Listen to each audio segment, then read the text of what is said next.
Yana ayol kishining haqlaridan biri mahr olish haqqi. Mahrni hammamiz bilamiz. Nikohda 3 ta shart bor. Birinchisi mahr bo'ladi. Ya'ni nikohda mahrni tayin qilamiz.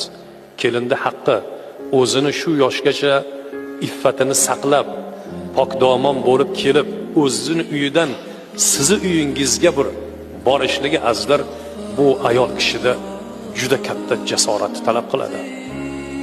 Juda katta bu mehnat bu. Mana shuning uchun shariatimiz mahrni belgiladi.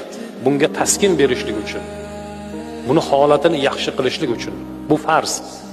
Mahr berilmasa nikoh durust bo'lmaydi. Shuning uchun mahrni farzandlarimizga uqtirib qo'yaylik. Mahr berganda ham yaxshigina mahr beraylik. Azizlar.